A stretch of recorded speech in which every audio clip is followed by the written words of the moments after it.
Bem, a apologética, né, é a defesa da fé.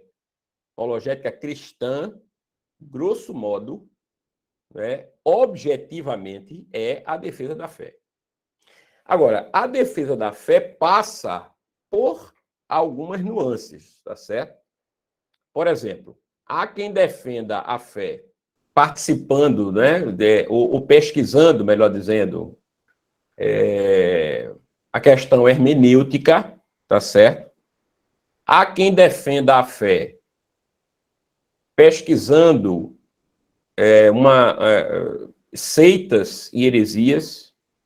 Há quem defenda a fé partindo, né, para uma questão mais filosófica, e aí temos aí a teologia filosófica, que ela anda muito concomitantemente à apologética, né?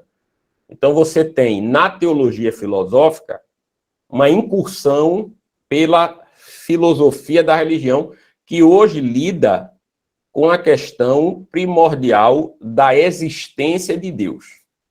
Então, veja, tudo isto é apologética, desde um estudo manuscritológico, quanto até, né, um estudo filosófico.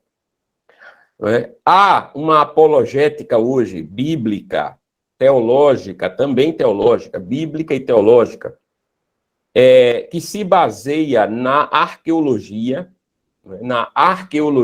bíblica.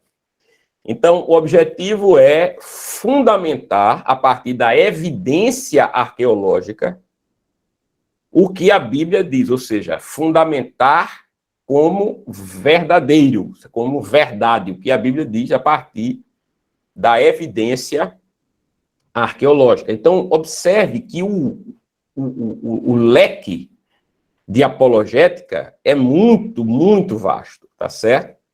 Então, nós passamos por matérias, ciências que são empíricas, né? Ciências que a gente diz que são físicas, tá certo? E chegamos, né, até as ciências, algumas ciências que são da filosofia, né? Algumas áreas da filosofia, melhor dizendo. Então, hoje, aqui, nós vamos nos dedicar a uma área que é muito importante para a apologética de um modo geral, ou seja, não importa o ramo, a linha da apologética, se ela é bíblica, ou seja, hermenêutica, se ela é arqueológica, se ela é filosófica, não é? Se ela é aquela que trabalha seitas e religiões, né, de maneira comparativa, ou seja, não importa qual é a linha da apologética, tá certo? Então, para qualquer linha, o que nós vamos falar aqui hoje é importante. Por quê? Porque nós vamos nos dedicar a falar hoje sobre lógica e argumentação para a apologética, né? Mediante alguma coisa do que tem sido visto, né, por aí, tá certo? Do que tem sido visto por aí em relação aos ataques à fé. Ou seja, o que é que eu quero dizer com ataques? Veja, eu quero dizer com ataques tudo que desmerece a fé, tudo que desvaloriza a fé cristã. Ou seja, aquilo que vem, por exemplo, para dizer que a Bíblia, ela erra. A Bíblia é um livro com erros. Ou que a fé cristã é uma fé como qualquer outra. Ou a ideia de que Deus não existe. Ou a ideia de que o cristianismo contém erros. É uma religião de erros, tá certo? É uma religião com falhas, com erros. Então, veja, a apologética, ela precisa de uma boa fundamentação. E essa fundamentação, ela tem de ser uma fundamentação lógica. Daí a importância da lógica da argumentação para a apologética.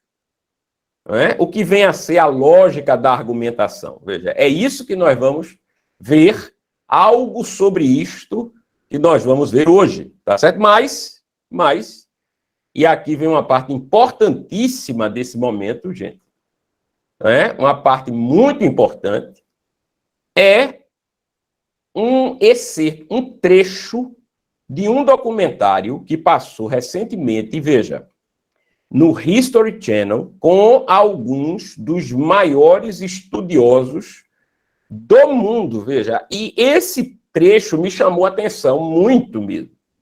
E eu vou lhes dizer por que me chamou a atenção. Eu já falei isso nos grupos dos alunos do IALT, não é?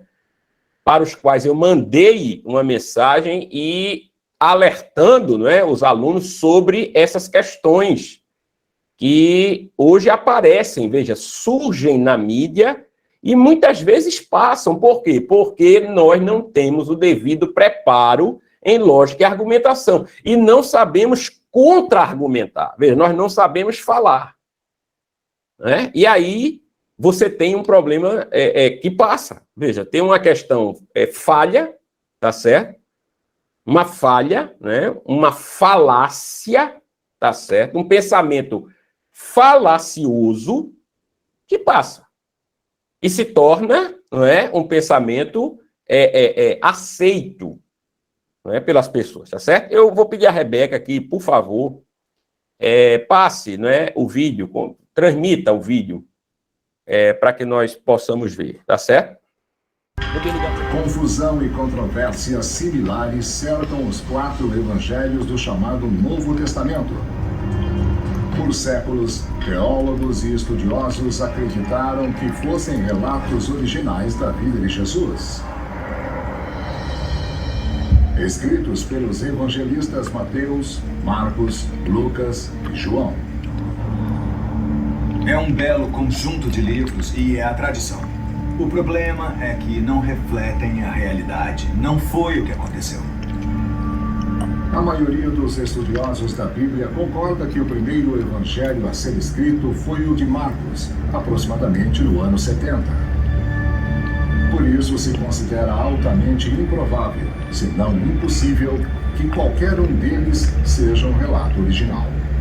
Temos 4 evangelhos escritos por 4 escritores, décadas, talvez um século após a morte dele. Então, nenhum deles realmente conheceu Jesus. Realmente não sabemos quem agrupou ou montou o Novo Testamento. De fato, passaram-se 300 anos de cristianismo antes de aparecer o Novo Testamento. Mas, como acredita a maioria dos estudiosos e teólogos, se os relatos da vida de Jesus não foram escritos por pessoas que realmente o conheceram, quem são os autores? E por que deram crédito a Mateus, Marcos, Lucas e João? Ninguém vai escutar o Evangelho segundo Robert, mas se eu puser eu, Paulo, ou eu, Pedro, ou eu, Moisés, se eu colocar o nome de alguém que tem autoridade, o que eu disser será levado muito mais a sério. Muitos estudiosos relutam em dizer que os livros são falsificações, então os chamam de pseudoepigrafia, porque ninguém sabe o que isso quer dizer. Pseudoepigrafia é uma palavra que quer dizer escrito que nasce mentiroso, porque o autor mente sobre sua identidade. Esses autores tinham um objetivo em mente, tinham uma agenda, e incluíram as histórias que favoreciam essa agenda. No primeiro século, palestinos, judeus e cristãos primitivos viviam sob ocupação romana. E os que seguiam os ensinamentos de Jesus eram frequentemente condenados à morte. Apesar de seus seguidores acharem que ele era o verdadeiro Messias, o Salvador previsto nos testamentos hebreus, os mais antigos relatos da vida de Jesus que se conhece, não foram escritos em aramaico, a língua que ele falava, nem em hebraico, mas em grego. O grego era a língua internacional do Império Romano e certamente era também a língua mais comum dos romanos da elite. Com certeza obteriam mais dinheiro para os pobres e para atividades missionárias escrevendo em grego e espalhando a palavra em grego. Não estavam interessados em saber quantos judeus havia em suas fileiras. Queriam os romanos endinheirados. No ano 313, o imperador Constantino I aboliu a perseguição aos cristãos no Império Romano e declarou o cristianismo como religião oficial. Constantino levou crédito porque disse: olha, eu não quero saber em quem vocês acreditam, mas me deem uma Bíblia para eu dizer às pessoas em quem nós acreditamos. Então existe toda essa mistura de crença religiosa e controle político. Um imperador autor da Bíblia? Será a Bíblia Sagrada realmente a palavra de um Deus tão poderoso? Ou uma coleção de textos escritos por um grupo de homens anônimos? Para a resposta, será necessário examinar os textos religiosos mais de perto e procurar a verdade que está escondida atrás das palavras sagradas. Ele apresenta os evangelhos e vários pesquisadores, não é? Alguns defensores da teologia liberal, como acontece normalmente com esses programas, com esses tipos de programa, veja, eles afirmam que os evangelhos não são confiáveis. Observe, que não foi o que aconteceu. Então, há um falso respeito pelo texto, tá certo? Ou seja, disse que o texto é importante, né? Que o Bart Ehrman, por exemplo, que aparece no documentário, ele até diz assim, que a Bíblia pode até ser inspirada, mas ela está cheia de erros, está cheia de discrepâncias, está cheia de contradições. E veja, eles começam a falar das contradições da Bíblia neste documentário, né, afirmando que os evangelhos, por exemplo, eles não podem ser levados em consideração, eles não podem ser tomados como verídicos e verazes, ou seja, o que ele diz, que está sendo dito no texto, não pode ser considerado verdadeiro, nem é verdadeira a pessoa que o escreveu. A veracidade tem a ver com quem escreve. Tá certo? Então, o texto não é verídico e também não é veraz. Por que não é veraz? Veja. Primeiro ele diz que o texto não é verídico porque aquelas pessoas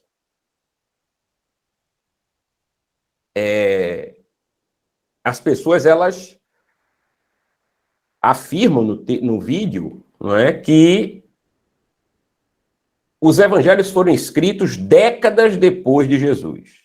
Tá certo? Então, eles precisariam, primeiramente, provar esta afirmação. Ou seja, que os evangelhos, eles foram escritos décadas depois de Cristo. Tá certo? Então, esse é um problema, veja. Afirma-se algo e não se prova aquilo que se afirma. Esse é um problema inicial. Então, eles simplesmente admitem que os evangelhos foram escritos décadas depois de Jesus. E qual é a justificativa? É o fato de nós não termos os originais, ou seja, como nós não temos os originais, só temos cópias, e a cópia mais antiga que nós temos do Evangelho, tá certo? É um trecho do Evangelho de João, lá do início, mais ou menos, do século II, do século II depois de Cristo. Então, admite-se, tá certo, que o Evangelho, ele não tem veracidade, porque o autor escreveu depois, tá certo, do chamado período do testemunho ocular. né? O período do testemunho ocular vai até o ano 70 depois de Cristo. Então, você tem o evangelho aí, eles admitindo que os evangelhos foram escritos no ano 80, ano 90, e é depois do período do testemunho ocular, então depois de Jesus, tá certo? Isso é um ponto. Veja, o outro ponto, que é mais problemático do que o primeiro ponto, tá certo? O segundo ponto é o seguinte, veja, eles dizem que os evangelhos são trabalhos, não é, pseudoepígrafos. Ou seja, que os evangelhos, eles não pertencem aos autores que nós atribuímos, ou seja, que nós reconhecemos. Então, porque os evangelhos são pseudoepígrafes, eles não podem ser considerados verdadeiros. Por quê? Porque eles afirmam que Mateus não escreveu o evangelho. Lucas não escreveu o evangelho. Marcos não escreveu o evangelho e João não escreveu o evangelho. E o que eles usam de justificativa? Né? Usa-se a justificativa de que, observe, viu? De que quando um livro antigo fala sobre a sua autoria e não há nada que se comprove esta autoria, então esse livro é um trabalho pseudoepígrafo. No caso, eles estão afirmando que a igreja ela foi a responsável autoral por esses livros e que os evangelistas, ou seja, aqueles que viveram no período do testemunho ocular, não escreveram os evangelhos. Qual é o problema desta tese? Veja, é que, inacreditavelmente, esses estudiosos, eles não perceberam, não levaram em consideração que os evangelhos são trabalhos anônimos, ou seja, nenhum evangelho tem explicitamente a sua autoria. Então, veja só, o evangelho de Mateus não é um evangelho em que você encontre Mateus dizendo que o escreveu. Nem Marcos, nem Lucas, nem João. A igreja reconhece a autoria destes homens desde o seu início. Mas afirmar que o evangelho é falso, porque é um trabalho pseudoepígrafo, ou seja, para que eu comprove a falsidade de uma epígrafe, ou seja, de uma autoria, é necessário que haja autoria. Mas se não há autoria, o trabalho não pode ser considerado pseudoepígrafo. Veja, não pode ser considerado falsa a sua autoria, se não consta a autoria. Então, no Evangelho de Mateus não consta a autoria de Mateus, no Evangelho de Marcos não consta a autoria de Marcos, no de Lucas não consta a autoria de Lucas, nem de João consta a autoria de João. Como é que nós sabemos que esses homens escreveram? Pela tradição da igreja. A tradição da igreja é que atribui, tá certo, a autoria desses evangelhos a essas pessoas. Mas o problema aqui não é comprovar a autoria dos evangelhos. O problema aqui é a argumentação de estudiosos da Bíblia, renomados, alguns dos estudiosos mais renomados do mundo, viu, em suas áreas, que não perceberam que estavam, né, no momento em que estavam dando a entrevista, não perceberam que estavam fornecendo, veja, uma argumentação, estavam se baseando em uma argumentação ruim, ou seja, em uma argumentação pífia, em uma argumentação errada, em uma argumentação que não é digna de crédito. Por quê? Porque eles erraram no fundamento. Ou seja, não é possível, né, falar em pseudoepígrafo em um trabalho, em um livro onde não há a epígrafe. Veja, não é possível. Então, isso me chamou a atenção, não é? E eu vi outros materiais recentes que, curiosamente, estavam incorrendo no mesmo erro. Ou seja, trabalhos na área de arqueologia, na área de lógica, de hermenêutica, na área de ciência da religião, em que os estudiosos não estavam argumentando bem. A argumentação era uma argumentação fraca, não é? Daí a importância desse momento aqui, agora. Veja, qual é a importância desse momento? É trazer para o grande público alguns pontos que são fundamentais para uma boa argumentação. Inclusive, né, voltando-nos a, como eu disse no início, a apologética, tá certo? Então, me permita compartilhar um material com vocês. Já está sendo compartilhado agora. E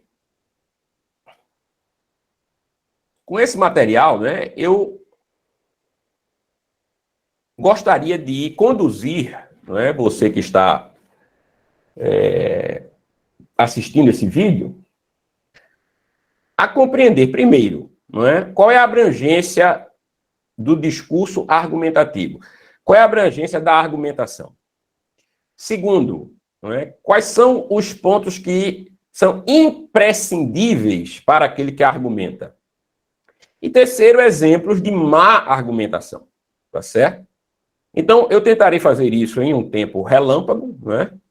Isso é material para um curso inteiro, mas, não é, eu, com esse vídeo aqui, eu pretendo dar um pontapé inicial para que você observe, não é, com o que nós estamos lidando hoje e como nós devemos nos munir, tá certo, do ferramental necessário para termos uma boa argumentação. Então, veja só, esses daí são exemplos de onde a argumentação, ela aparece, ela surge, veja, na advocacia, obviamente, no pleito advocatício, nos sermões, né, cada sermão é um discurso argumentativo, todo ele. Veja, a publicidade e a propaganda são lugares onde, obviamente, a argumentação, é claro, argumenta-se no intuito de convencer. Toda argumentação é baseada no seu objetivo, na sua causa final, que é a persuasão, não é? A mudança de atitude através do convencimento. Então, na política, na publicidade, na religião, no direito, em todas essas áreas nós temos a argumentação, tá certo? E aqui eu coloquei algo, né, que eu chamei de racionalidade retórica. Né? O que é retórica? A retórica é a técnica grega da argumentação, a forma estrutural a partir da qual, né, os gregos, primeiramente, e depois muitas pessoas no mundo romano e latino, posteriormente, construíram discursos e fizeram carreira, né? E esse legado, ele perdura até hoje, porque o que eles descobriram, que foi se falado naquela época, há mais de 2000 anos, perdura. Vale até o dia de hoje, tá certo? Por quê? Porque eles descobriram parâmetros que são inerentes à nossa linguagem, ou seja, aquilo que nós fazemos como pessoas que somos, ou seja, como alguém que se utiliza, que se vale da linguagem racional, da linguagem simbólica, né? Da linguagem que trabalha com símbolos, que é a linguagem humana. Então, antes de falarmos objetivamente sobre estas questões da argumentação, é importante que se entenda o seguinte. Veja, a verdade não deveria ser apenas algo relacionado aos estados de coisas do mundo, independentemente dos nossos quereres, como pretendem certas versões do realismo metafísico, ou seja, a verdade, ela é algo estagnado, pronto, puramente objetivo, ou há algo mais amplo, né, que abrange tanto o mundo objetivo quanto o mundo dito subjetivo, ou seja, o mundo do sujeito, né? É possível falarmos sobre a verdade num sentido mais amplo do que o objetivo. Desse modo, veja, a ideia de verdade teria relação tão somente com uma imagem linguística dos fatos e a intencionalidade, o interesse, as motivações psicológicas e sociais daquele que a enuncia não possuiriam quaisquer relevâncias, né, para fornecer garantias de certeza. Alguns filósofos mais próximos da lógica clássica creem que as proposições seriam sempre bipolares, devem poder ser verdadeiras e também devem poder ser falsas, que é diferente de afirmar que toda proposição é verdadeira ou falsa, tá certo? Por que essa flexibilidade em uma proposição dela poder ser verdadeira ou poder ser falsa? Abrir-se a possibilidade para algo que, por exemplo, nós não temos o domínio objetivo, não é? Se uma pessoa diz que mata em nome do amor, você pode condená-la para a prisão perpétua ou até a pena de morte, né, em países onde haja. Mas você não pode dizer com toda a certeza do seu ser, que o indivíduo que matou por causa de amor não acredita que, de fato, amava tanto que matou. Veja, quando ele diz isto, que matou por amor, e nós o julgamos culpado pelo crime, e ele será condenado, as pessoas confundem, não é, o fato dele ter matado e dele acreditar que matou por amor. São coisas diferentes. Veja, o fato dele ter matado alguém, não é motivo para que ele vá preso, entendeu? E pague o seu crime. Agora, quando ele diz que crê piamente que matou porque ama, isso pode ser verdadeiro ou não. Admitir de imediato, a priori, que isto é falso, veja, é fechar os olhos para a realidade. Ou é minimizar as ações humanas a um campo muito bipolar, ou seja, verdadeiro, falso, verdadeiro, falso. É por isso que a argumentação, meu querido, minha querida, é uma área fascinante. Veja, porque a argumentação, ela lida com estas nuances.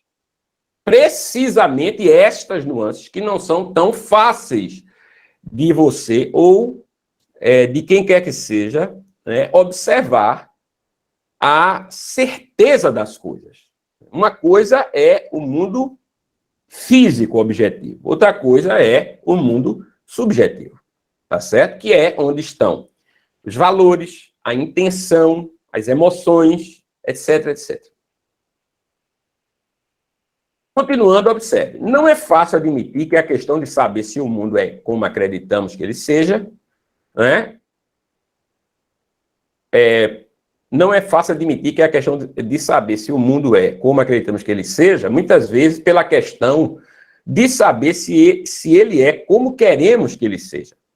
E de como nos esforçamos para convencer a outrem ou outros, ou a nós mesmos, de que ele é como escolhemos que seja. A relação entre a argumentação e a verdade poderia ser, numa perspectiva mais próxima do realismo, uma questão irrelevante. Isso se não atentássemos para o fato de que a maioria das crenças que temos como verdadeiras e justificáveis, mesmo aquelas que possuem uma origem científica, são para nós verdadeiras e justificáveis em sentido retórico. Veja, até aquilo que alguns têm por certo no sentido objetivo, ela tem uma nuance objetiva ou subjetiva. Por quê? Porque passa pelo sujeito, passa por aquele que analisa as coisas. Então, é indissociável, né, a questão subjetiva de tudo que fazemos, inclusive a ciência. A ciência que hoje ela se vangloria da objetividade, né, ela própria nasce em seres, que somos nós, subjetivos. Então, alguns parâmetros que nós temos a partir de nós mesmos, que são fundamentais para que nós possamos desenvolver o que chamamos de ciência, tá certo? São parâmetros subjetivos. Então, não há como dissociar completamente a objetividade da subjetividade que nós temos como seres humanos. E aí, a coisa, então, ela se especifica mais ainda. Veja, a relação entre verossimilhança e racionalidade. Por que eu estou dizendo isso? Porque hoje a palavra racional virou sinônimo de objetivo. Ok? Então, quando se fala de racional, é aquilo que pode ser mensurado, é aquilo que pode ser medido, é aquilo que pode ser visto. Né? Se esqueceu que racionalidade abrange algo muito maior, tem um leque muito maior sobre aquilo que é racional, como eu vou mostrar para vocês, tá certo? Lógicos e filósofos teriam negado, ao longo da tradição ocidental, validade ao razoável. Veja, o campo do razoável é o campo do verossímil, não é? O campo do que se assemelha à verdade. Verossímil vem de expressões em latim que tem a ver com a semelhança da verdade. Veja, o que se assemelha à verdade, neste caso, é o que nós chamamos de verossímil e é aquilo que nós entendemos ser do campo do razoável. Veja, o que é o razoável? Razoável é algo que uma pessoa diz que não é ciência exata, mas faz sentido. Há algo naquilo que está sendo dito que convence. Há algo naquilo que está sendo proposto, que está sendo apresentado, que convence e até persuade as pessoas. Então, há inúmeras explicações para a questão da argumentação que está no campo do razoável, portanto, do verossímil. Então, toda argumentação trabalha com o verossímil. Por quê? Justamente porque não lida com elementos que são objetivos. Ora, aquilo que é objetivo não precisa ser argumentado, precisa ser demonstrado. Então, nós temos aí uma diferença entre argumentação e demonstração. Então, continuando, valendo-se da própria noção de razoabilidade para mostrar que a dúvida universal não é razoável, né? Perelman, que foi um estudioso do direito e da lógica jurídica, cita Wittgenstein e critica a busca exclusiva do racional stricto sensu, ou seja, do racional como sendo sinônimo daquilo que é objetivo. Então, ele diz, aí citando esse filósofo analítico chamado Wittgenstein. Veja, se Wittgenstein está certo ao afirmar que há coisas que o homem razoável não pode duvidar, por exemplo, que a Terra existe há algum tempo, que a dúvida razoável não pode ser arbitrária, pois ela precisa ter um fundamento, então a dúvida metódica e, sobretudo, hiperbólica de Descartes, que achou a certeza através da dúvida, né, dada como racional, seria certamente desarrazoada, pois ela demandaria uma abstenção, uma recusa em dar seu assentimento, sempre que não fôssemos compelidos pela autoevidência de uma proposição. Ou seja, sempre que nós lidássemos, sempre que nós estivéssemos diante de uma questão que não fosse autoevidente, não poderíamos falar nada dessa questão, dessa situação. Por quê? Porque não é autoevidente. Então, se a verdade está apenas naquilo que é evidente, então não poderíamos falar nada de sentimentos. Não poderíamos julgar ninguém por sentimento, por ação ou intenção alguma. Não teríamos como falar sobre absolutamente nada que não fosse objetivo. Isso simplesmente destruiria toda a civilização, porque nós não teríamos como nos relacionarmos mais uns com os outros. Por quê? Porque nas relações, nas predileções, nos gostos, na vontade, nos sonhos, nas aspirações, nos desejos, em tudo aquilo que nós não temos como uma regra, um norte, né? O objetivo, mas o subjetivo, tudo isso ruiria. Ou seja, nós não poderíamos fazer absolutamente nada a não ser aquilo que fosse objetivo. Mas o que é objetivo, em termos de conhecimento, é algo muito restrito do nosso conhecimento. É muito restrito da nossa experiência de existência. Daí a importância de nós compreendermos. Veja, quando alguém está, por exemplo, consertando uma máquina ou um carro, ele segue parâmetros, ele segue um escopo prévio, né? Algo que é racionalmente estipulado. Ele segue uma cartilha, vamos dizer assim, que tem uma lógica para ser seguida.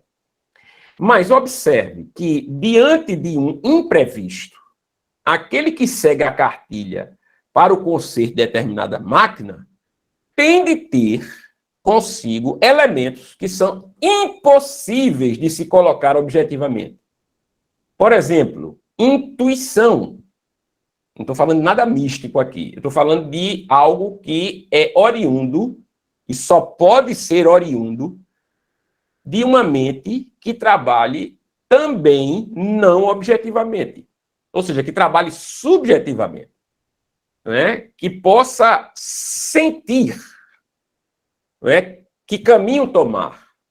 A partir de uma sensibilidade, veja, que é muito maior, tá certo, do que qualquer tipo de análise objetiva. É por isso que uma máquina jamais poderá ser um ser humano, porque não tem alma. Ela pode emular um ser humano com perfeição, inclusive enganando outros seres humanos. Mas isto é uma coisa. Outra coisa é ser humano. Veja, ela não poderá jamais ser humano. Porque o ser humano não é somente inteligência.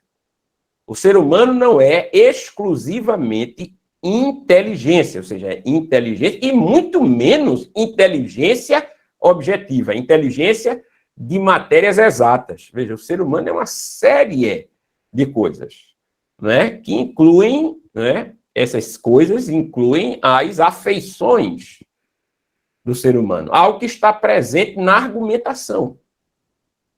Tá certo? Tá certo? Ou seja, há coisas que estão naquele vídeo, que eu passei no início, do que os que organizaram aquele vídeo se valem, né? Coisas das quais os organizadores se valem, para imprimir na mente do telespectador, né, a ideia de que aquilo que ele está falando é verdade. Tá certo? E eu vou falar sobre isso. Ou seja, há falácias presentes ali, que passam justamente porque hoje nós temos mentes cada vez menos criteriosas. As nossas mentes são menos criteriosas. Então, não há critério para aceitarmos muito do que nós estamos ouvindo. Tá bom? Gente, eu vou deixar as perguntas para o momento final, tá certo? Então, você que tiver a pergunta, pode escrever aí, e depois eu passo para você, inclusive, falar, se quiser. Né? Nós vamos abrir para algumas perguntas no momento final, tá certo? Eu espero que dê tempo tranquilo aqui de nós trabalharmos o que queremos, tá certo? Mas veja, esses aí são, não é um gráfico, na verdade, que mostra a diferença do que é hoje considerado racional, não é? Que tem a ver com o empírico e o formal, claro, não é? As matérias formais são aquelas exatas. Então, por exemplo, a matemática é algo formal. Por quê? Porque a matemática lida com equações e números que podem produzir fórmulas, ou seja, maneiras de operações, não é? Em que você não precisa do conteúdo, ou seja, você só precisa da forma, não é? Então, quando se diz que x vezes y é igual a y vezes x, Não importa quem é X e quem é Y. Né? Isso é o aspecto formal. Pode ser 2 e 3, 1 e 1, 10 e 8, 1.700, qualquer número, qualquer coisa. Né? Então, por exemplo, se eu sei que na multiplicação não importa a ordem dos fatores, pode ser qualquer fator. Ou seja, qualquer coisa que eu lance ali vai dar o mesmo resultado. Formal. Então, o domínio formal é o domínio, né, das ciências exatas, tá certo? Enquanto que o razoável está no campo do verossímil. Mas observe que a razão, ela abrange tanto aquilo que é formal, quanto aquilo que é verossímil ou informal. Ou seja, a informalidade, veja, a informalidade, ela aí nada tem a ver com descanso, descaso, negligência. A informalidade não tem nada a ver com isto. A formalidade aí não é algo cultural. A informalidade é o contrário da formalidade, ou seja, da forma. Então, o conteúdo importa. Num sermão, importa o conteúdo, tá certo? Não importa tanto a forma, mas o conteúdo importa. Importa mais do que a forma, tá certo? Então, não importa se, por exemplo, alguém pregue ou ministre durante 20 ou 30 minutos. Se faça uma pausa com música no sermão ou não se faça uma pausa com música no sermão. Por exemplo, aqueles sermões segmentados, né? Uma palavra, uma música, uma palavra, uma música. Então, não importa. Veja, o que importa é o conteúdo. Então, o campo do informal, né, é o campo daquilo que nós vimos no início da argumentação. É o campo da política, é o campo do direito, é o campo da religião.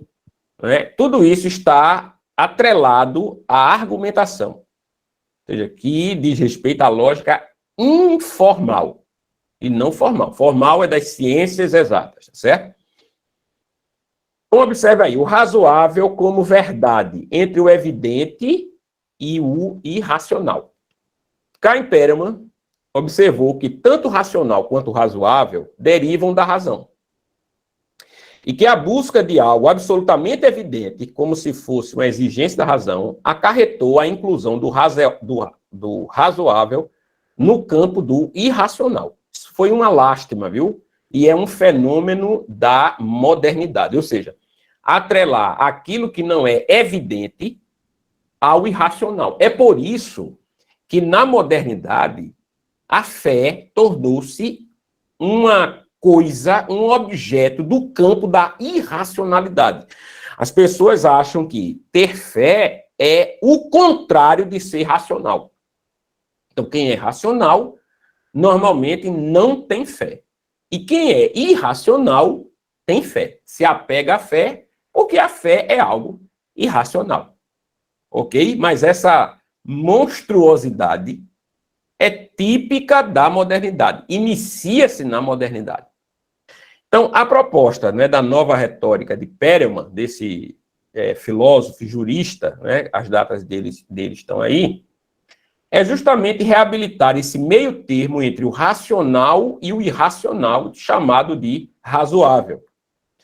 E ele diz o seguinte, olha, ao limitar o uso da razão às intuições evidentes e às técnicas de cálculo baseadas nessas intuições, abandonou-se ao irracional, ou seja, às paixões, aos interesses e à violência, todo o campo de nossa ação que escapa aos meios de prova incontestáveis.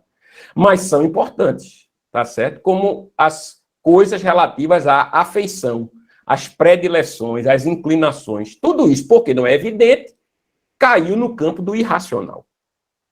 Apenas uma teoria da argumentação filosoficamente elaborada nos permitirá, eu espero, reconhecer entre o evidente e o irracional a existência de uma via intermediária que é o caminho difícil e mal traçado do razoável.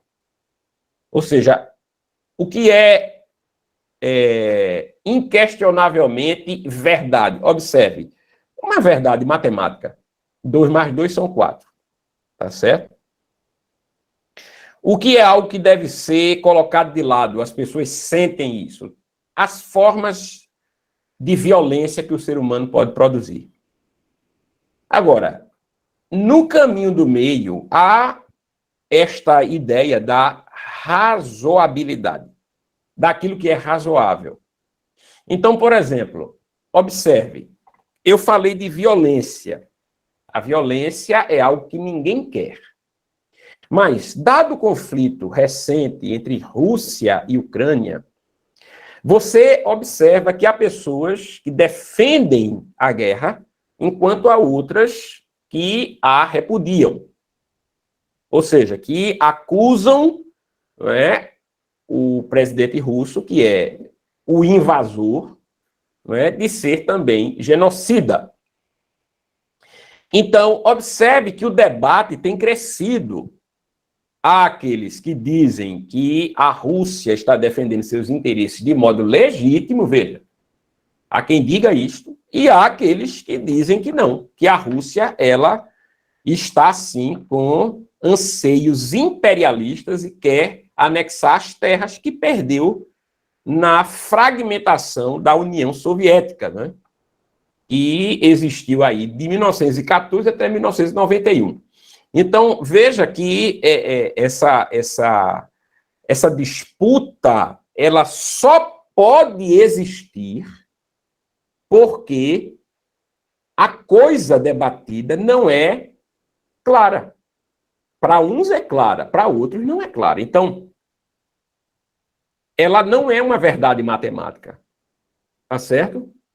Isso que diz respeito a, hoje, essencialmente, a política, observe, as relações diplomáticas que existem justamente para que se evite a guerra, veja, isto que está acontecendo hoje é fruto de que essas relações, essas conversações, o que quer que tenha havido, falhou, né?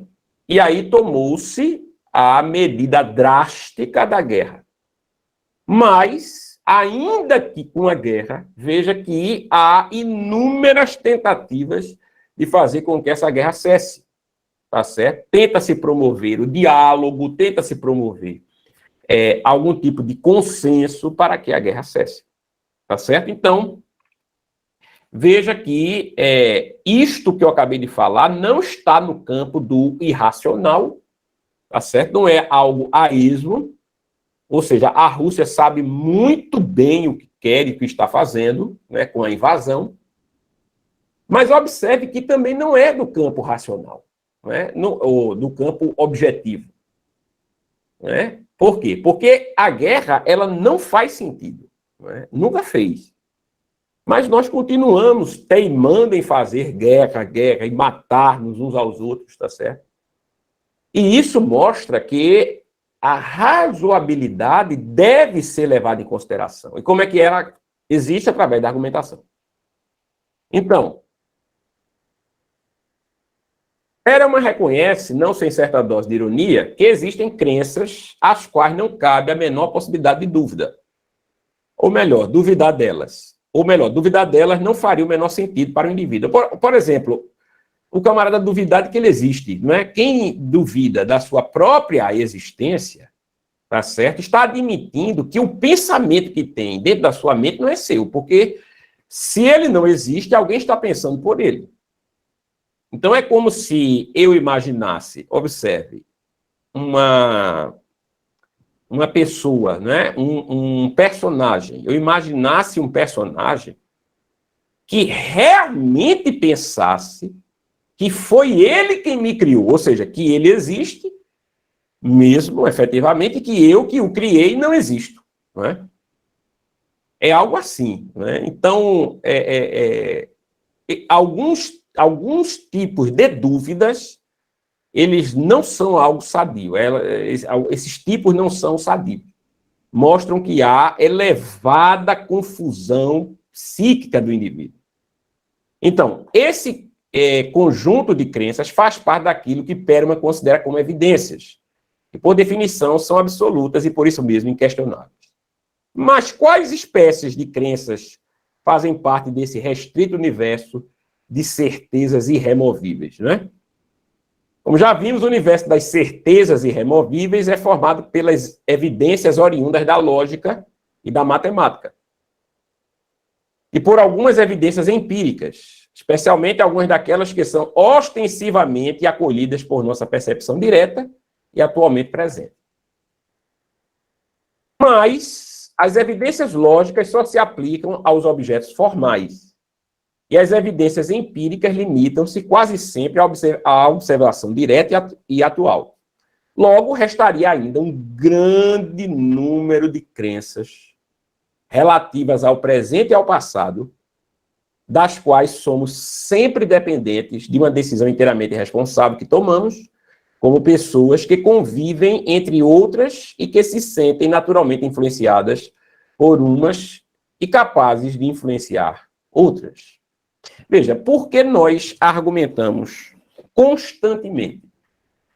Justamente porque não temos todas as variáveis.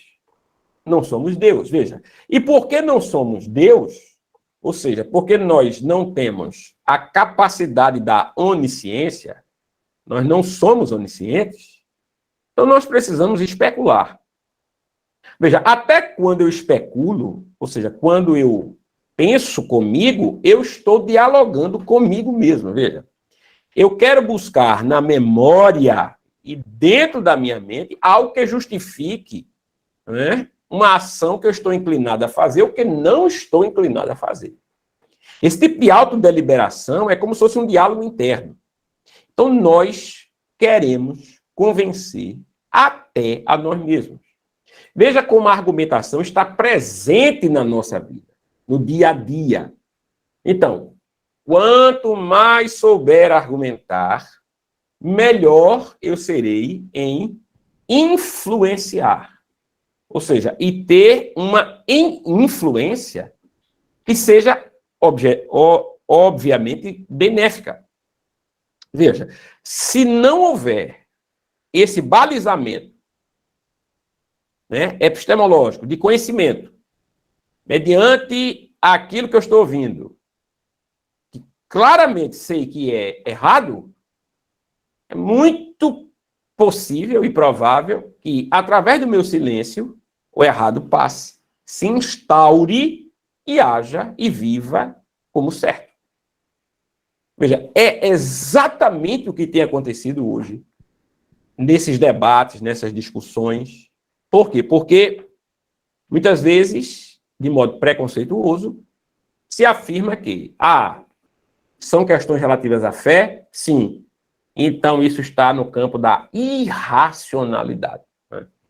Como se a fé fosse algo relativo às criaturas mais inferiores, veja, do nosso planeta. Né? Aquelas que não, em hipótese alguma, elas teriam inteligência para imaginar nada que não fosse o aqui e o agora. Mas é precisamente o oposto, veja. Somente o ser humano desenvolve a espiritualidade. Por quê? Justamente porque não é algo que ele compartilhe com os demais animais. Não é? Então, deve ser algo muito mais elevado, restrito ao homem, né? Que é, sem dúvida nenhuma, o ser mais avançado, né, em termos intelectivos, e uma série de questões, é a criatura mais avançada, mais sofisticada em todo esse planeta. Veja, de acordo com Olivier Reboul, né, um estudioso francês já falecido, né, sobre a retórica, ele diz o seguinte: retórica é a arte de persuadir pelo discurso, enquanto o discurso é toda a produção verbal, escrita ou oral, constituído de uma frase ou uma sequência de frases que tenha começo, meio e fim e apresente certa unidade de sentido. Então, retórica é a arte de persuasão. Ou seja, persuadir tem como definição mais exata, a ideia de fazer com que o outro mude de atitude, ou seja, mude de postura. Então, nesse aspecto, é mais profundo do que simplesmente convencer. Né? Convencer, você tem uma mudança de disposição mental apenas. A persuasão, você tem uma mudança com disposição física. Ou seja, com uma ação, né, física, que se vê, que se percebe, tá certo? Então, o objetivo da retórica é o de que haja persuasão. E, segundo Aristóteles, no seu livro Arte e Retórica, a persuasão depende de 3 fatores. O caráter moral do orador, né, que nós chamamos de ethos, as emoções que o discurso desperta nos ouvintes, que nós chamamos de pathos, e os argumentos do discurso, que é o que nós chamamos de logos, tá certo? Veja, aí está a divisão dos tipos de argumento na retórica, né? Há 2 tipos. O argumento, a parte do discurso racional e a parte afetiva, mas não menos importante do que o discurso. O discurso, para que convença, está lidando não com o exato, mas com o verossímil, com aquilo que se assemelha à verdade. Ele precisa, obviamente, ser bem embasado, bem construído, mas, ao mesmo tempo em que você tem uma argumentação bem construída, tá certo? Você também deve ter esses elementos aí, olha, que tem a ver com quem fala, que é o ethos, né? Ou seja, o caráter do orador, do falante, e o pathos, que é o sentimento de quem ouve.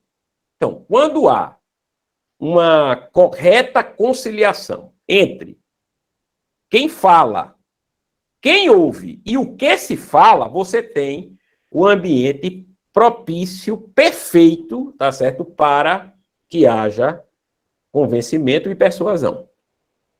Ok? Então, aí estão, não é, as características desses elementos do discurso. Todo discurso argumentativo, seja em direito, seja em política, seja em religião, onde quer que seja, você tem os 3 elementos de prova do discurso, que são o ethos, o pathos e o logos. Cada um é centrado em uma coisa diferente da outra. Então, nós temos no ethos tudo aquilo do discurso que está centrado na figura do orador. Discurso e daquilo que antecede o discurso e sucede o discurso também. Então, por exemplo, estar trajado adequadamente para cada ambiente. Veja, isso é uma questão do ethos. Não é?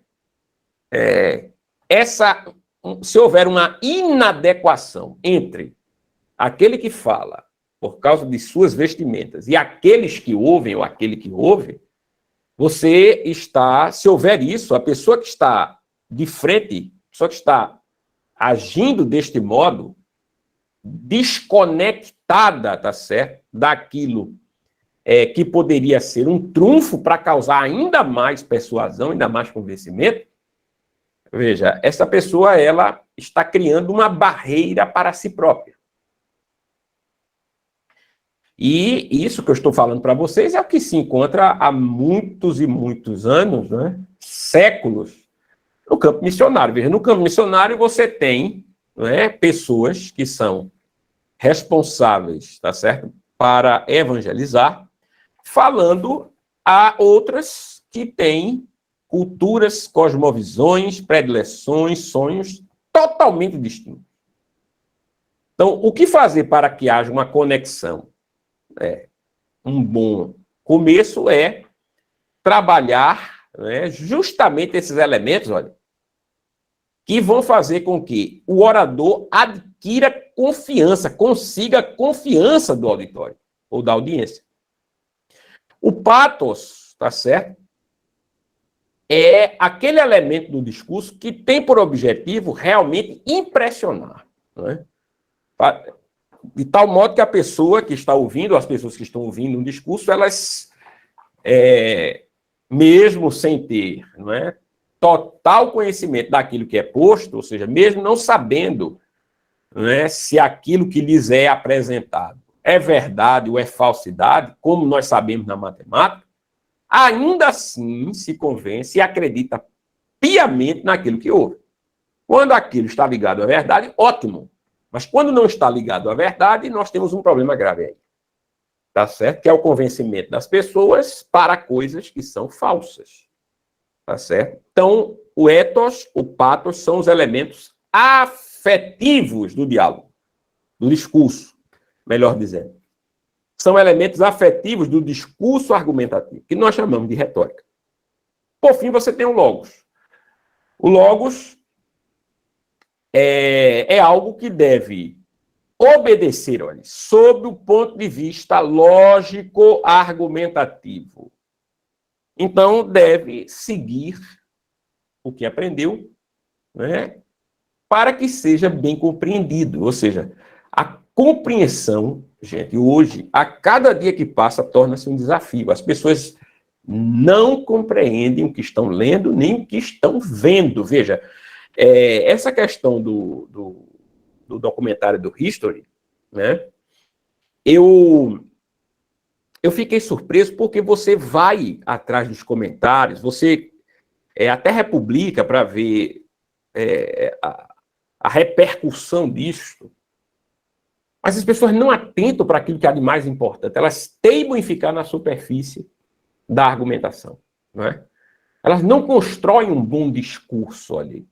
Por quê? Porque não tem tese, por exemplo. Veja, o Logos diz que o discurso argumentativo é centrado na tese, é verdade. Não é? O aluno, ele vive, tá certo? Um aluno, por exemplo, de teologia, alguém que está estudando teologia, ele vive, não é, para argumentar. E essa argumentação, ela tem que ser sempre fundamentada em teses, porque senão ele não tem do que falar. Isso se vê também na política. Veja, o que é que um político faz? Defender teses. Acusar teses. Né? Se vê que quando eu acuso, defendo. Eu defendo o contrário. Então, é de defender teses. Ou acusar teses. Tá certo? Ele vive para isto. E aqueles que têm mais articulação e mais poder de convencimento e persuasão são os que ganham. Claro que isso no mundo não ideal como o nosso, né, nós sabemos nem como a coisa se processa, mas temos uma ideia. Né? E as pessoas não têm dado atenção àquilo que é verdade. Né? E é por isso, gente, que nós vivemos hoje no mundo império das narrativas. Veja, as pessoas vivem falando de narrativa. Por quê? Porque, de fato, a narrativa está construindo na mente das pessoas uma realidade. Veja. A realidade é construída mediante a narrativa. Quando a mente, mal treinada, veja, passa, né, a aceitar a realidade, veja, que é fruto de narrativa, e não o contrário, ou seja, a realidade deve produzir uma narrativa. Não é? Mesmo que não seja exata, e nunca será, como a realidade em si, mas eu não posso tomar o caminho oposto, ou seja, eu não posso fazer da narrativa, que deve necessariamente espelhar a realidade, fazer da narrativa criadora da realidade. Veja. É o que nós temos visto hoje. Agora, veja, dando continuidade, observe essa pergunta que eu faço. Em que medida nossas crenças são ou dependem de escolhas e decisões justificáveis e, portanto, de que modo nossas crenças são forjadas e consolidadas a partir de provas, presunções e valores que se estruturam retoricamente no discurso. Aquele documentário que eu coloquei no início mostra que os caras estavam defendendo uma tese que eles já criam, ou seja, que eles já acreditavam. Então, eles usam algo, né, que eles já acreditam para provar esse algo. É o que nós chamamos de petição de princípio. Eles usam esse vale de uma petição de princípio, que é ainda mais perigoso, no caso daqueles estudiosos lá, do início desse vídeo, porque é baseada em absolutamente nada. Ou seja, eles partem de uma premissa falsa, que eles já acreditam, né, para provar esta premissa. Ou seja, a premissa falsa é que o relato bíblico, ele é falho, ele é errado, tá certo? Por que ele é falho? Veja, porque os evangelhos, por exemplo, são livros pseudepígrafos. Só que eu lhes falei, né, que para ser pseudepígrafo é preciso ter uma epígrafe, ou seja, é preciso ter a autoria destacada. Nenhum dos evangelhos tem. Então, eles não podem acusar os evangelhos de serem trabalhos pseudepígrafos, de entrarem no cano porque vangloriam-se de uma autoria falsa, quando, na verdade, não há autoria.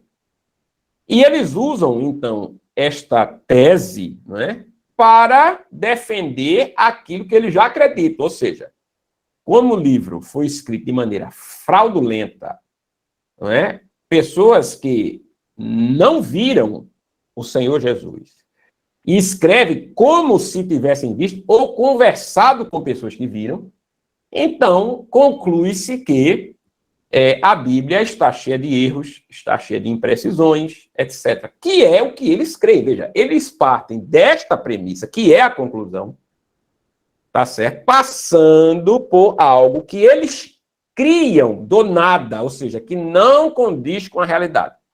Por quê? Porque isso eles já acreditam.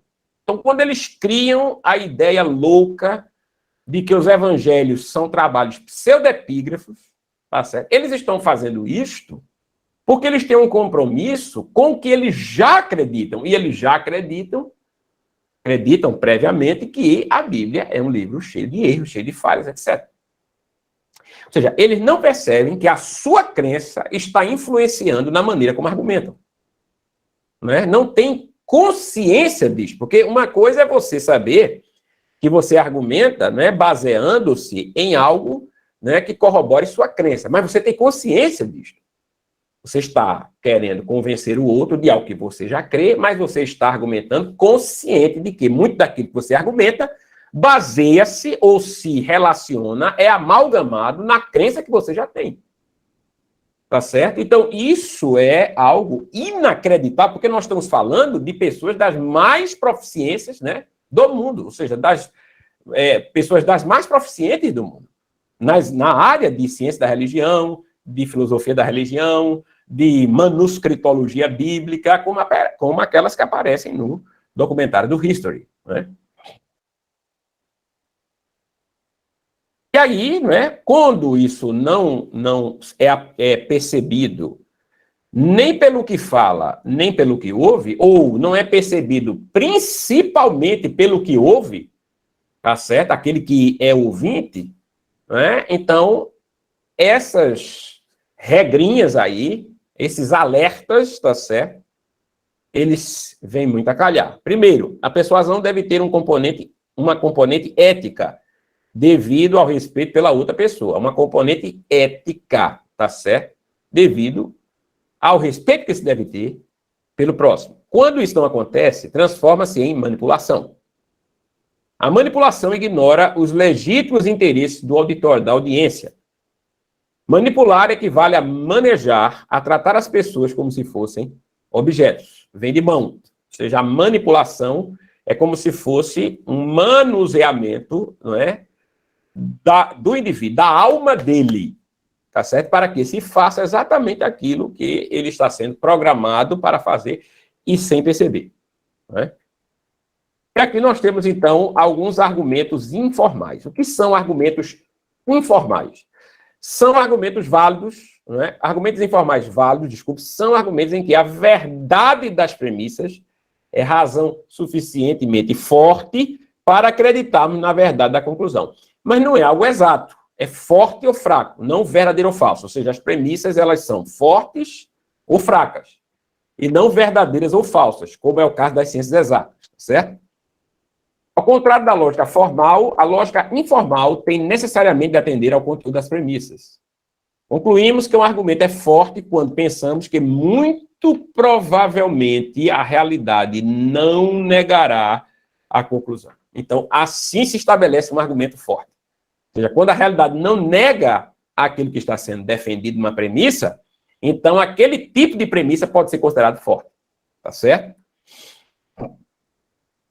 Veja aí um exemplo nas generalizações. Observe, né? Algo que pode ser positivo, pode ser negativo. Depende de como é feito, de como é aplicado, tá certo? Mas observe, nunca nevou em Sevilha. Premissa. Aí a conclusão. Logo, quando este inverno for a Sevilha, não verei neve.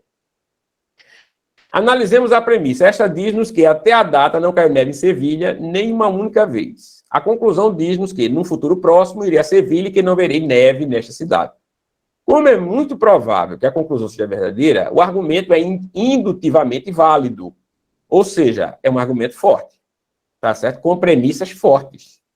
Generalizações e previsões são tipos de argumentos indutivos. Ou seja, a partir da minha experiência, eu posso tirar um retrato da realidade. Agora, eu tenho que ter muita consciência do tamanho desse retrato. Por quê? Porque é baseado na minha experiência. É baseado na experiência do indivíduo. É por isso que é do particular para o geral. Há quem conteste esse tipo de classificação do argumento indutivo ou dedutivo, mas é sempre do particular para o geral, enquanto que o dedutivo é do geral para o particular. Tá certo? Então, generalizações e previsões são típicas das argumentações indutivas. Olha só o exemplo das generalizações. As generalizações, por exemplo, são argumentos de conclusão acerca de um grupo de objetos estabelecido observando uma amostra desse grupo de objetos. A generalização consiste em atribuir a todos os casos possíveis de certo tipo aquilo que se verificou em alguns casos desse tipo. Então, por exemplo, premissa, cada um dos cães que eu observei até hoje latiam. Logo, todos os cães latem. Veja que, se você estiver prestando atenção, você vai compreender que não necessariamente, não é? Por exemplo, há cães que nasceram com defeitos congênitos e não possuem cordas vocais. Esses cães não latem, tá certo? Eles estão impedidos de latir. Veja, neste caso, se formos ao rigor da letra, eu, então, invalidei a conclusão, porque ele não especificou o que é que ele quis dizer com todos os cães latem. Neste caso, de um cachorro com problema nas cordas vocais dele, veja, esse cachorro, ele continua cachorro, né? Ele continua um cão, mas ele não late. Então, se nós seguirmos o rigor daquilo que nós expomos, daquilo que nós construímos, veja que é muito difícil a coisa ela poder se sustentar. Nós criaremos absurdos que são autorrefutáveis e seria impossível a convivência.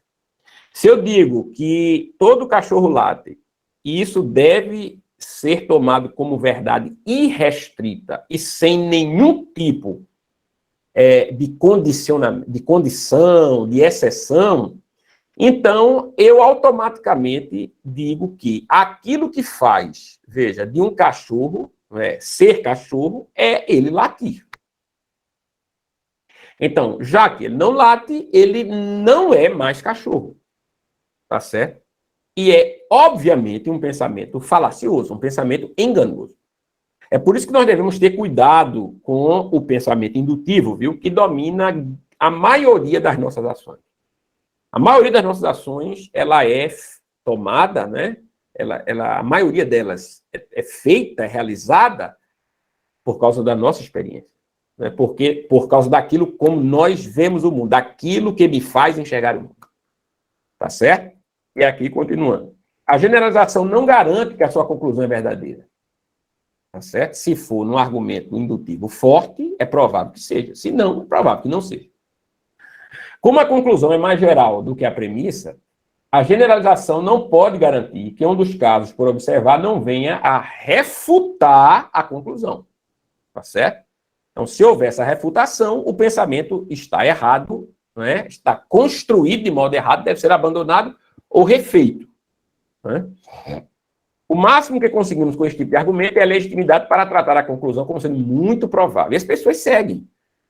Não é? Tem gente que não entendeu aquela argumentação do History, e quando as pessoas falaram, afirmando, né, que todos os apóstolos morreram, né, e que a época dos evangelhos, né, era a igreja que existia e fez aquele relato, construiu aqueles relatos, e depois atribuiu o nome, a autoria daqueles relatos para outras pessoas. Veja, é uma coisa assim...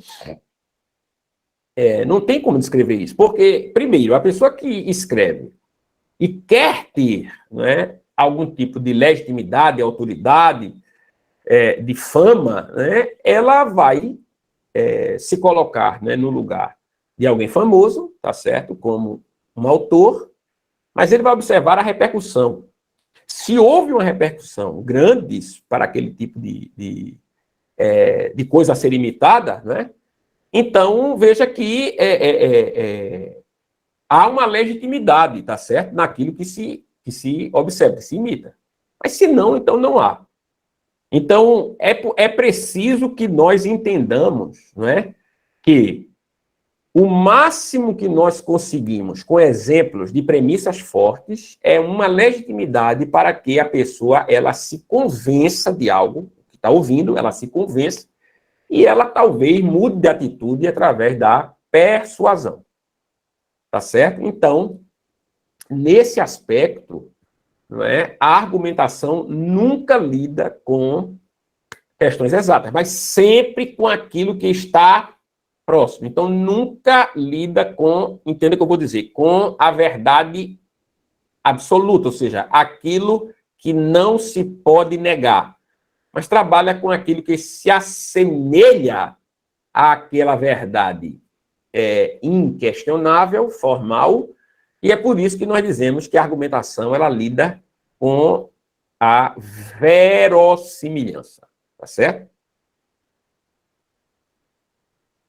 Observe um outro tipo de pensamento errado, não é? E que passa, veja, a falácia da generalização precipitada, que ocorre quando uma generalização se baseia num número muito limitado de casos. Ou seja, o grande pedra no sapato, a grande pedra no sapato dos estatísticos, né?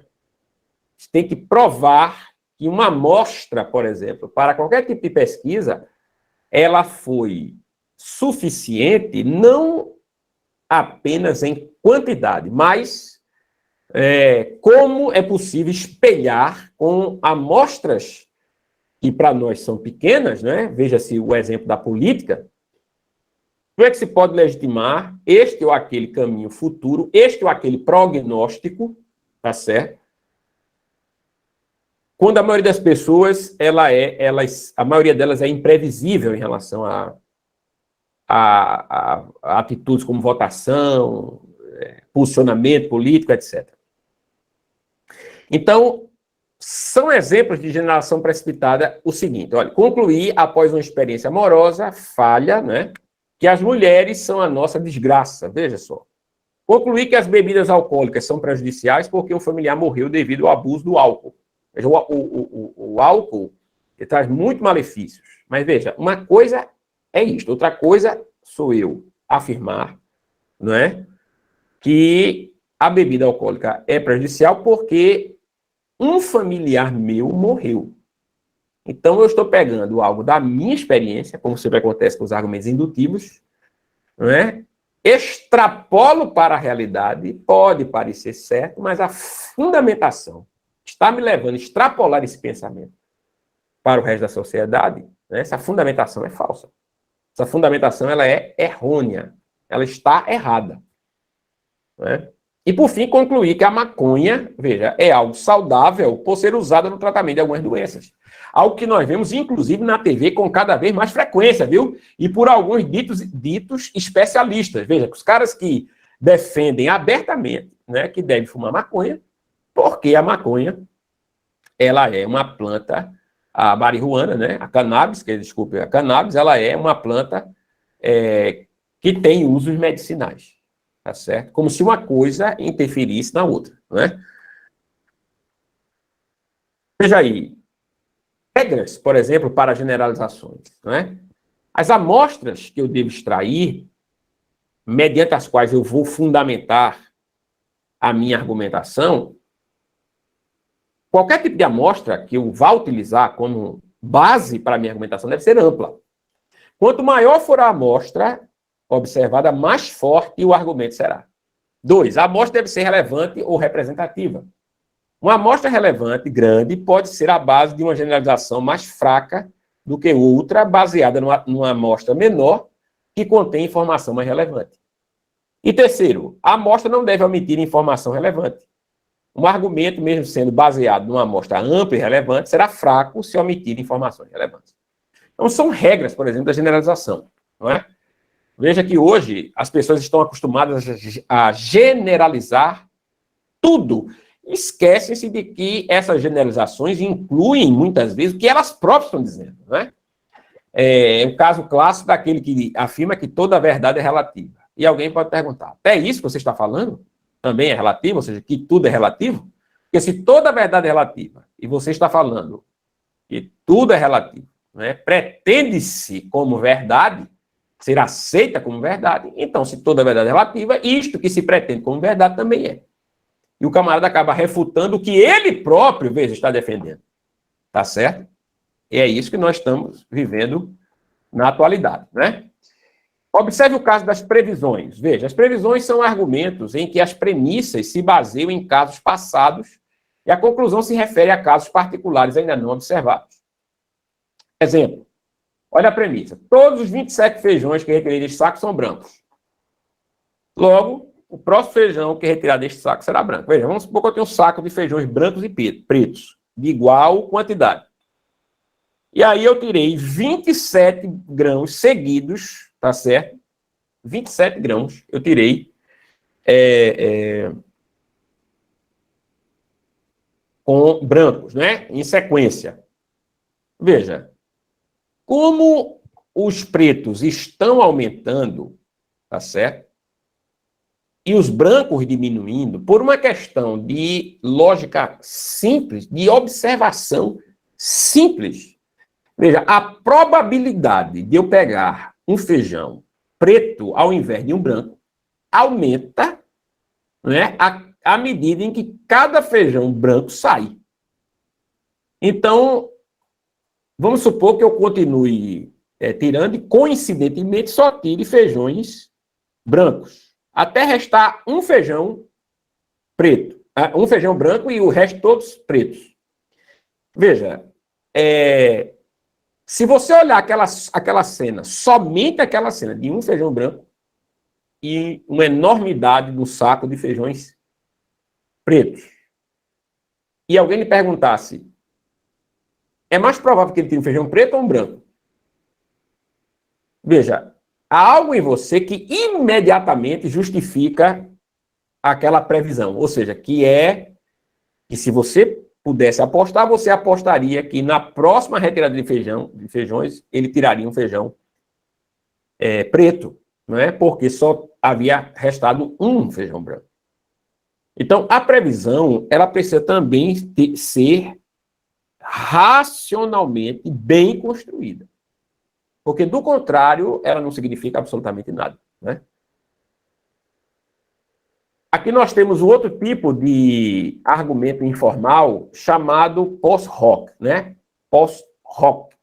Ou por causa disto, algo que eu coloco previamente. Trata-se de um argumento segundo o qual, apenas por um fato se seguir a outro, se conclui que o primeiro é causa do segundo. O exemplo seguinte é um caso extremo desta falácia. Tanto quanto observei, as pessoas que se curaram das constipações não deixaram de beber água durante a constipação. Logo, beber água cura a constipação. Então, a pessoa tem uma relação de coisas e ela tem algo que compreende como a causa dessas relações. Então, se essa causa ela for tirada, não há a consequência, tá certo? Então, esse tipo de falácia é muito perigosa, porque as pessoas não percebem que estão criando elas próprias as regras para que algo seja considerado verdadeiro ou falso. Então, ela está criando uma regra errada para que algo seja colocado como verdadeiro ou falso. Não é? Por quê? Porque, às vezes, uma ação nada tem a ver com outra que pode aparecer coincidentemente. Vou dar um exemplo clássico, isso que é o exemplo do relógio. Veja. Vamos imaginar que meu relógio de ponteiro quebrou. Eu tenho a mesma hora 2 vezes no dia, não é? Quando alguém pergunta a mim que horas são, e eu falo que horas são, não é? E acerto, vamos supor que ela pergunte em um momento que, coincidentemente, se alinha com um relógio que eu tenho, um objeto que eu tenho que dá a mesma hora. Veja, quando eu dou a hora para ela e depois ela confirma a hora, ela pensa que eu sei e eu penso que eu sei, né? E construo um argumento. Por que você deu a hora? Porque eu vi no meu relógio. E o meu relógio está certo, o meu relógio está funcionando, isso é falso, mas eu não sei. Tá certo? Então, esse tipo de ligação que é baseado na crença, tá certo? Ou seja, eu creio que meu relógio está funcionando, passei a hora, transmiti a ele a hora, vi, transmiti, ela confirmou a hora e isto, para mim, é razão suficiente para acreditar que o meu relógio, né, ele está funcionando. E eu não preciso nem vê-lo, né, porque eu sei que está funcionando. Se eu me guio por esta crença, eu posso descobrir do pior jeito possível que eu estou errado. Então, aí você tem o criador desse tipo de argumento post-hoc que crê mesmo naquilo que ele está dizendo. Enquanto há outros que criam esses argumentos como estratagemas, como estratégias falaciosas, né, para que as pessoas sejam realmente enganadas, ludibriadas, né, e pensem que elas estão sendo criteriosas, tá certo? Porque não há nada pior do que aquele que engana, dando a falsa sensação para o enganado de que ele raciocinou e não poderia ter feito de outro modo que não aquele, tá certo? Isso é o que realmente causa mais sofrimento para aqueles que trabalham enganando os outros, viu?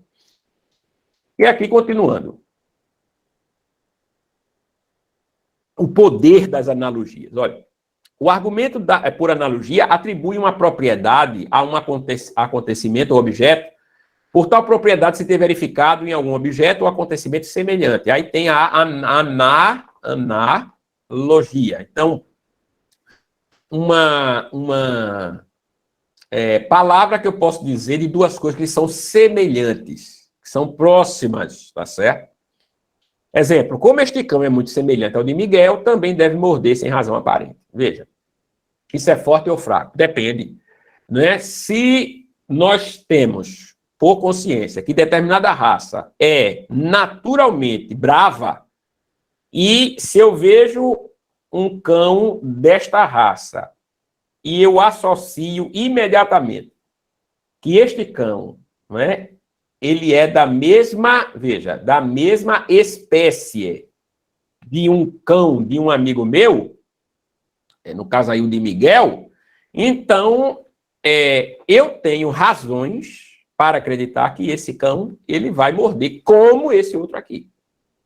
Então, observe que isto, gente, depende aí do conteúdo. É por isso que é argumento informal.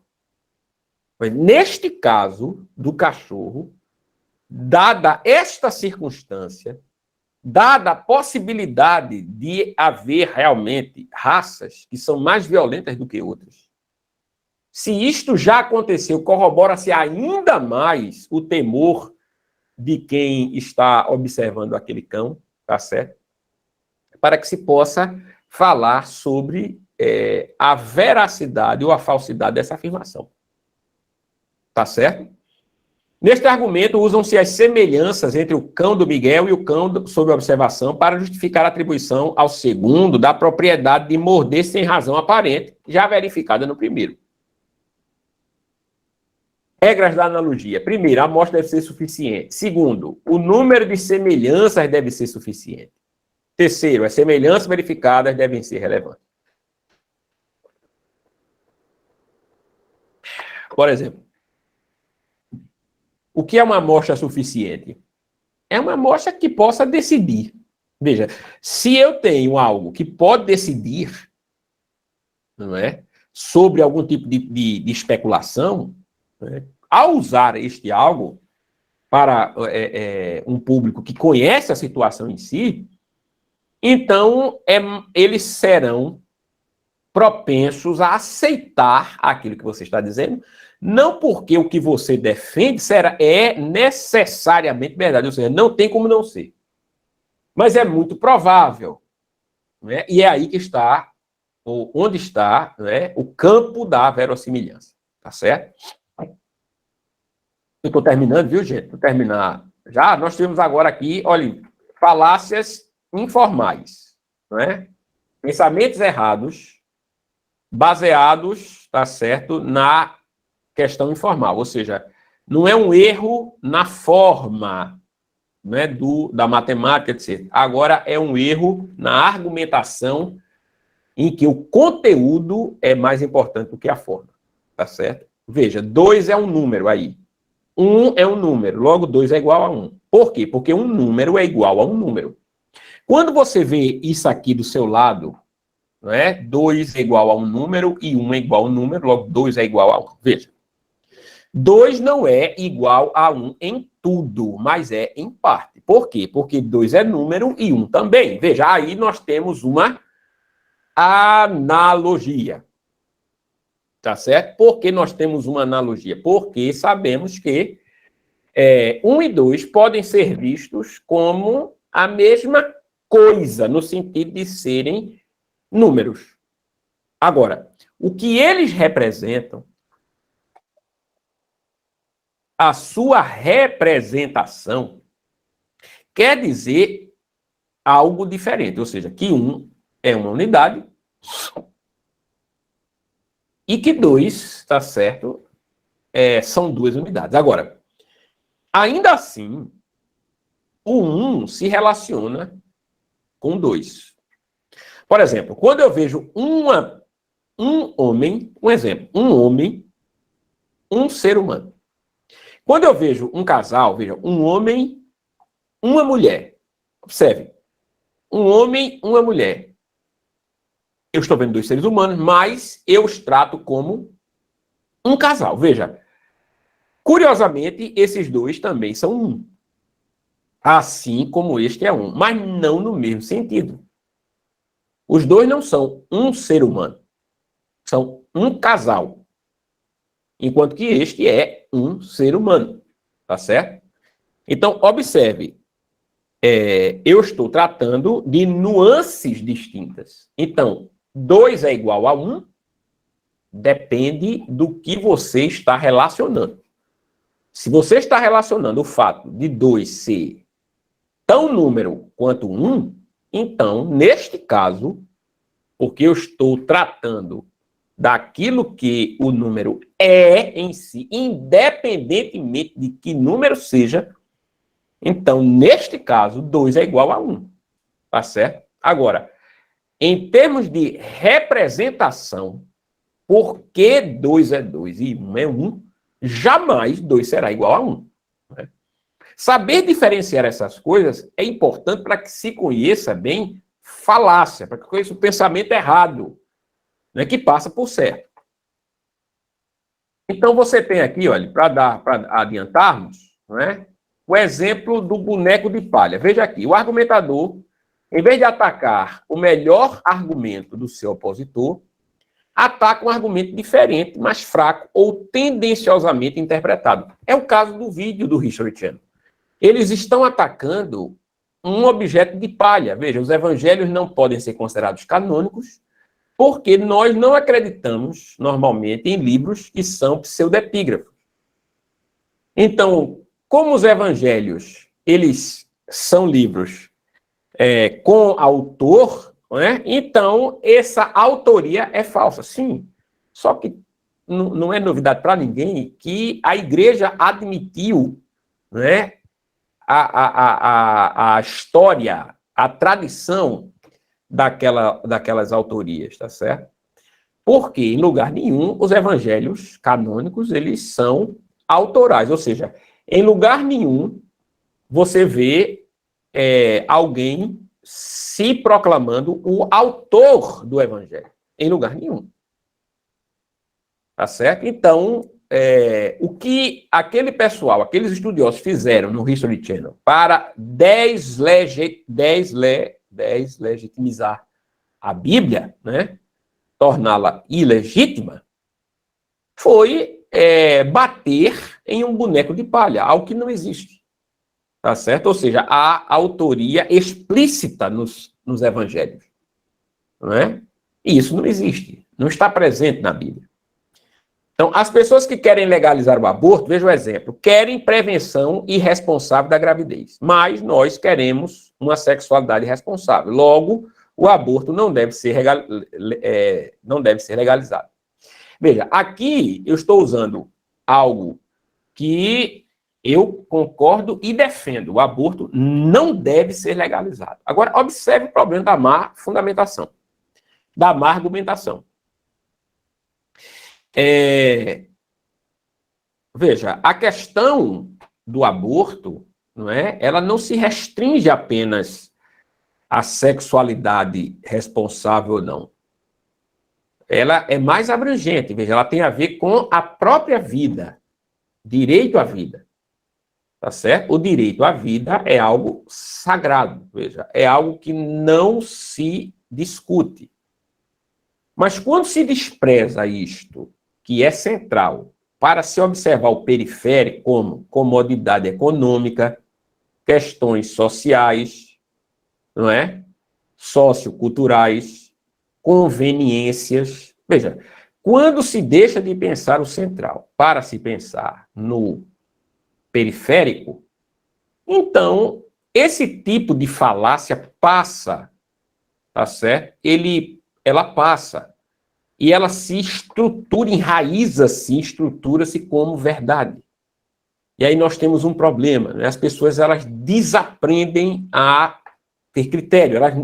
Quando perdem o critério, elas normalmente não voltam a ter critério, a não ser que haja um trabalho realmente exaustivo para isto, para se retirar essa alienação, essa incapacidade de se observar, de se processar argumento. Segundo, olha, devemos manter o recrutamento obrigatório. As pessoas não querem fazer o serviço militar porque não lhes convém, mas devem reconhecer que a coisa é mais importante do que a conveniência. Veja, as pessoas não aceitam o serviço militar simplesmente porque não lhe convém. Né? Elas não aceitam o serviço militar muitas vezes porque tem projetos, tá certo, que são mais importantes. Isso não quer dizer que todo indivíduo que não queira fazer o serviço militar despreze-o, tá certo? Ou o tenha por irrelevante. Não. Mas pode haver, não é? E normalmente há pessoas que não fazem, não servem, não têm o serviço militar porque elas têm planos, e alguns planos são efetivamente urgentes, né? Necessários até. Tá certo? Então, observe que nós temos que ter muito cuidado quando estamos argumentando. Seja argumentando efetivamente, seja ouvindo argumentações. Tá certo? Para que nós não incorramos no erro de aceitarmos uma fundamentação falha que está baseada num boneco de palha, veja, em algo que não existe. Tá certo? Algo que não está presente ali, não é? Vou dar um exemplo, né? Me permita dar esse exemplo. Veja quantas pessoas estão falando, não é, de que a esquerda deve avançar, a esquerda deve tomar, a esquerda deve fazer, a esquerda deve cercear, a esquerda deve computar, deve fiscalizar a imprensa, a esquerda deve fazer isso tudo porque há um imperialismo, veja, há um imperialismo, há um fascismo, há um nazismo, há algo que está querendo destruir toda a sociedade. Aonde isso? Veja, como assim? Né? Que nazismo é esse? Que fascismo é esse? Veja, é algo, gente, que beira a sandice, mas não é sandice. Tá certo? Por quê? Porque propositalmente bate-se num boneco de palha para se ter um efeito, né, que é almejado, que é o efeito do medo, do temor, né, de se perder liberdade, direitos, etc. E aí a pessoa, com este medo, não pensa, não tem critério, e decide entregar sua liberdade àquelas outras pessoas que estão dizendo, inclusive, que vão cerceá-la de liberdade, vão restringir a sua liberdade. Mas o medo é tanto, né, em relação ao que inexiste, que a pessoa parte para fazer o contrário com aquilo que existe. Tá certo? E não se percebe isto. Não é? E aí nós temos um problema hoje enorme, inclusive aqui na nossa nação.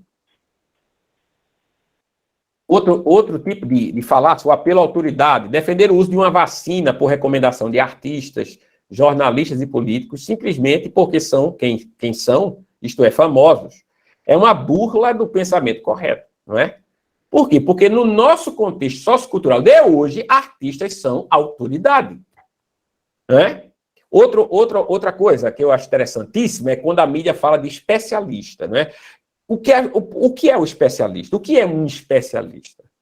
Especialista é alguém que trabalha com aquilo sobre o que ele está falando ou se posicionando de modo especial. Veja, eu falo sobre biologia, né? Mas um biólogo fala de modo especial, né? Ele está especialmente treinado a falar. Então, se ele fala de modo especial, ele, de fato, é um especialista. Eu não. Mas isso não quer dizer que somente ele possa falar e que eu não possa falar absolutamente nada, tá certo? Isso não quer dizer, não quer dizer isto. E outra, veja, é necessário que se saiba realmente quem pode falar de modo especial, por quê? Porque no jogo midiático, pessoas se inserem, né, e a mídia eleva o estado dessa pessoa ao de uma autoridade que pode falar sobre os mais diversos e complexos assuntos. Não é? E aí você tem, veja, humoristas falando sobre questões morais. Você tem cantores falando sobre questões políticas e sendo ouvidos, chamados para programas de auditório, passando-se por pessoas que são extremamente conhecedoras do assunto, né? E insistimos nessa prática, não é? De ouvirmos pessoas que não têm a mínima condição, tá certo, de serem ouvidas, não é? Mas são, e nós queremos, quando eu digo nós de um modo geral, queremos que as pessoas sejam ouvidas, queremos ouvir essas pessoas, que no máximo tem nada a dizer, não é? A tradição designou esta falácia por ad verecundiam, apelo à autoridade não qualificada. Mas aqui eu quero adiantar um pouco, até para formar, veja, aqui é outro, apelo à ignorância, né? Veja, isso aqui é algo muito, muito, muito usado, né? Ninguém provou que Deus existe, logo Deus não existe.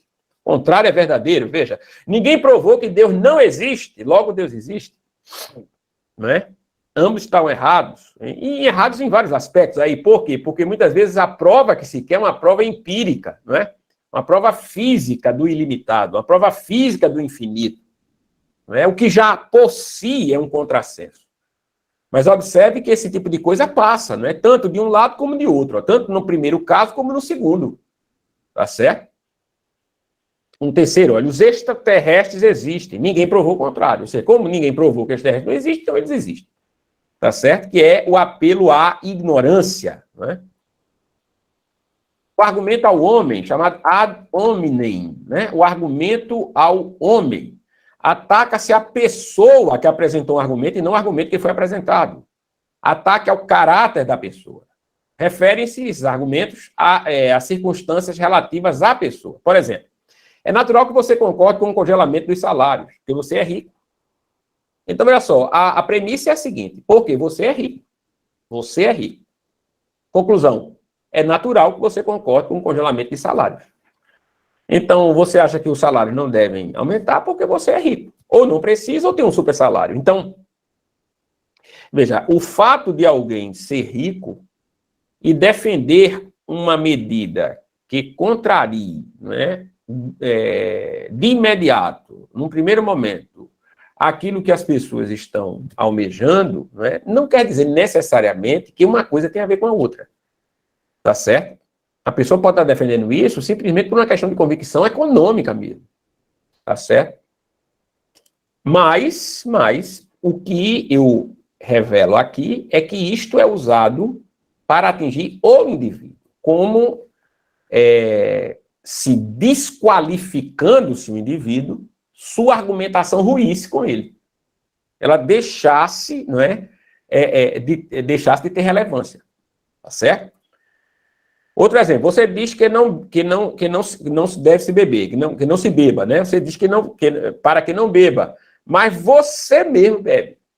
Né? Veja que o camarada está justificando a bebida porque o outro diz que não é para beber, mas bebe. Sim, mas isso não tira o fato, não é, do perigo do alcoolismo, etc, etc, etc. Então, a maneira como nós organizamos nosso pensamento é absolutamente fundamental.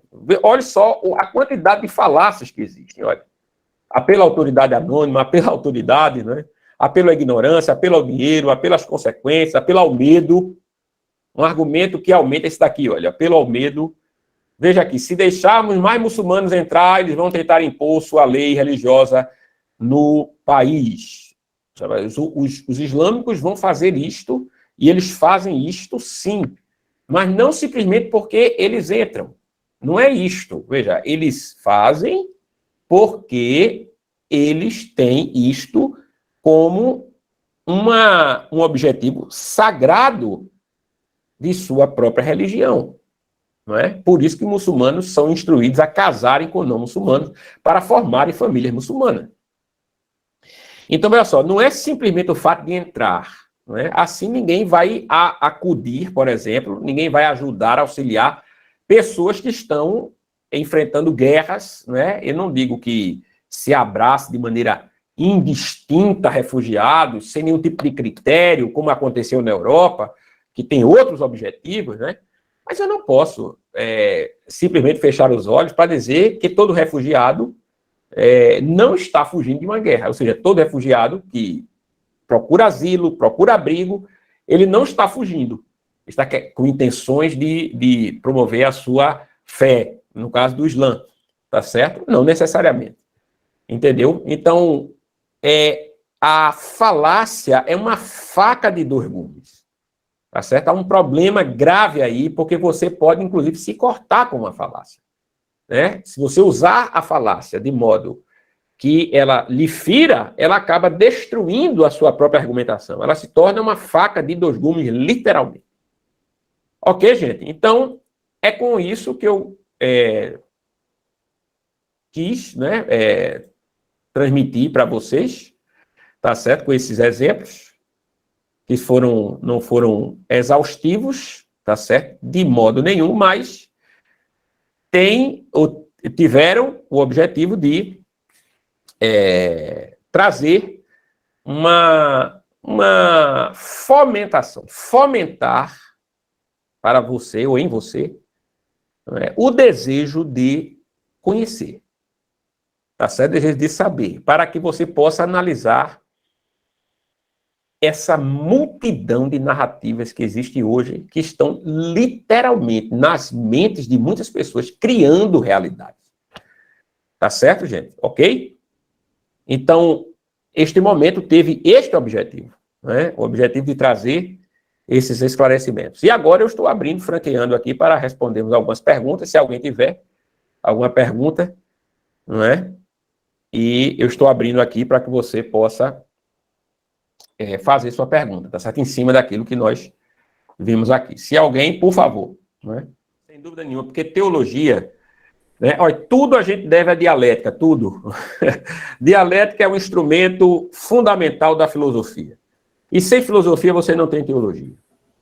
Entendeu? A dialética a dialética grega, viu? A dialética grega, tá certo? A dialética nos moldes gregos. Então, a dialética é uma coisa fundamental, tá certo? Eu estou escrevendo alguma coisa sobre dialética e eu pretendo, né, nesse escrito, falar da devida importância da dialética, tá certo? A dialética é uma coisa que está na estrutura da própria realidade, do meu modo de ver, tá certo? É fundamental para todas as áreas da filosofia e da teologia. Então, eu acho absolutamente importante, Washington, viu? Muito boa pergunta sua. Tá certo? A minha resposta é um retumbante sim. Agora, a retórica que existe, falou, que você se referiu, você frisou, é uma retórica falsa, né? Quintiliano já dizia que a retórica, ela deve expressar a verdade e só pode ser feita por um homem bom. Tá certo? Então, o que os caras fazem é sofística. Né? Usam falácias, argumentações baseadas em nada, ou em falácia mesmo, tá certo? Com o intuito de vencer apenas, de vencer. Eles não querem convencer para levar a verdade, eles querem vencer, entendeu? E esse tipo de pensamento é um pensamento que nós devemos rechaçar, esse tipo de postura nós devemos rechaçar, tá certo? Não é correta em absoluto. Ok? Fabiano colocou uma pergunta aqui, a última eu vou responder, Fabiano, para encerrar, gente. Ele disse aqui o seguinte, cadê? Apologética é a melhor argumentação para a defesa da fé. Apologética apologética, Fabiano, como é que eu posso falar para você entender? Veja, apologética, ela é a ciência em si, tá certo? Uma ciência da defesa da fé. É um escrutínio dentro da teologia para a defesa da fé, que tem metodologias próprias. Há uma metodologia dependendo da apologética. Apologética filosófica, apologética escriturística, hermenêutica, tá certo? Apologética de arqueologia, etc. Então, cada uma segue uma metodologia. E a apologética é a defesa da fé, não é? Em si mesma. Então, é preciso que haja mais apologética para que a nossa fé, de um modo geral, não sofra tanto. Tá ok, meu querido? Então, a apologética é absolutamente importante para a defesa da fé, não é? Muito mesmo. Ok, pessoal? Gente, valeu, muito obrigado, pessoal. Deus abençoe, viu? Peguei a benção aqui. Um grande abraço, gente. Amém. Até breve, se Deus quiser. Um grande abraço. Tchau, pessoal.